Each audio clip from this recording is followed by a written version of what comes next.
여러분, 지금 강남 한복판에서 말도 안 되는 일이 벌어지고 있습니다. 수억 원짜리 아파트 손절 매물이 문자 그대로 쏟아지고 있습니다. 시세보다 5억 아니 그 이상을 깎아서라도 묻지도 따지지도 않고 던지는 주체가 누군지 아십니까? 불과 몇 달 전까지만 해도 현금 다발을 트럭째 싸들고 와서 강남 아파트를 마트에서 과자 고르듯 쓸어 담던 중국 부자들입니다. 도대체 무슨 일이 터졌길래 강남을 집어삼키려던 이 막대한 중국 자본이 꽁지 빠지게 도망치고 있는 것인지, 오늘 사실에 근거해서 이 거대한 자본 대탈출의 충격적인 전말을 낱낱이 파헤쳐드리겠습니다. 귀 쫑긋 세우고 들어주시길 바랍니다. 최근 서울 초고가 아파트 시장에서 중국인 거래량이 무려 88%나 폭락했습니다. 10건 거래되던 것이 한 건으로 줄어버린 것입니다. 사실상 거래가 멸종된 것입니다. 여러분, 중국 부자들의 투자 방식을 정확히 아셔야 합니다. 이 사람들은 애국심이나 감정 같은 것으로 움직이는 사람들이 아닙니다. 오직 돈과 자본의 생존만 봅니다. 한국이 좋아서 강남 아파트를 산 것이 아니라 철저하게 돈이 되니까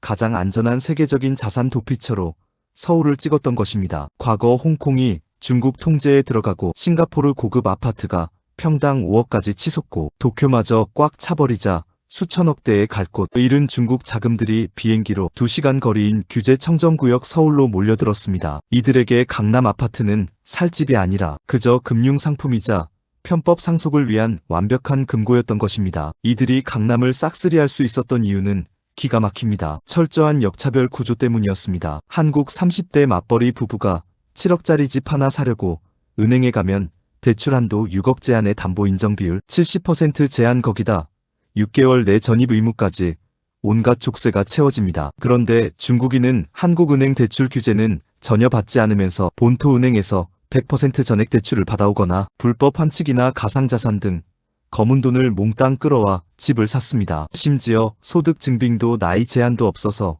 경기도에서는 소득이 전혀 없는 8세 중국 아이가 집을 사고, 용산에서는 한 번도 돈을 벌어본 적 없는 17세 미성년자가 27억 6천만 원짜리 아파트를 전액 현금으로 사버렸습니다. 내국인이 이랬다면 국세청이 당장 압수수색을 돌렸겠지만 중국인이라는 이유로 감시망 밖에서 이 엄청난 부의 대물림과 절세 행위가 합법의 탈을 쓰고 벌어졌던 것입니다. 그렇게 떵떵거리던 그들이 왜 지금 5억씩 깎아가며 미친 듯이 탈출하고 있을까요? 바로 한국 정부의 초강수 규제 폭탄이 터졌기 때문입니다. 25억 초과 고가 아파트 대출이 2억으로 묶였습니다. 중국인 본인들은 본토에서 돈을 끌어오면 그만이지만 내가 산 비싼 집을 나중에 비싸게 사줄 다음 매수자가 완전히 사라져버린 것입니다. 살 수는 있어도 팔 수가 없는 완벽한 도간에 든 쥐가 된 것입니다. 게다가 2025년 8월 수도권 전역에 중국인 전용 토지거래 사전 허가제가 떨어졌습니다. 이제는 집을 사려면 사전 허가를 받아야 하고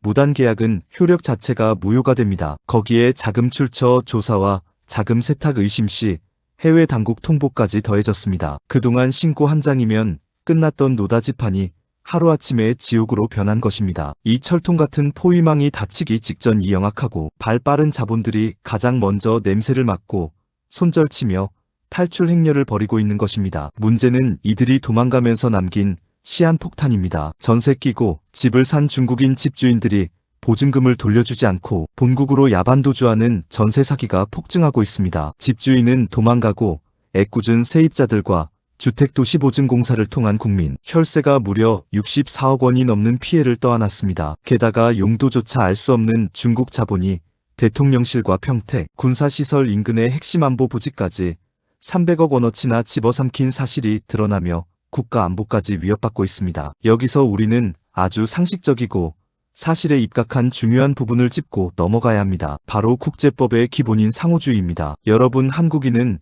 중국에 가서 땅을 한 평이라도 살 수 있습니까? 절대 불가능합니다. 중국은 사회주의 국가라 토지, 소유권 자체가 국가에 있어서 자국민조차 사용권만 빌릴 수 있습니다. 한국인은 중국 땅을 단 1원어치도 소유할 수 없는데 왜 중국인은 한국의 핵심 노른자 땅을 무제한으로 영구 소유하고 심지어 자식에게 상속까지 하며 우리 국민의 피눈물을 짜내고 안보를 위협하게 놔둬야 합니까? 중국인이 우리 땅을 살 수 없다면 중국인도 우리 땅을 살 수 없게 법을 고치는 것이 완벽한 사실이자 공정한 상호주의입니다. 중국인 부동산 투기 방지법은 한시적 규제가 아니라 영구적인 법안으로 강력하게 못을 박아야만 대한민국의 영토와 국민의 자산을 지킬 수 있습니다. 지금이 바닥이라며 5억 싸졌다고 뛰어드실 것입니까? 절대 안 됩니다. 중국 자본이 빠져나가는 이 거대한 폭락의 도미노는 이제 막 시작됐습니다. 현금을 꽉 쥐고 버티는 자만이 공포가 극에 달해 경매 낙찰 가율이 반토막 날 때 진짜 알짜 자산을 주워 담을 수 있습니다. 강한 대한민국이 되기 위해서는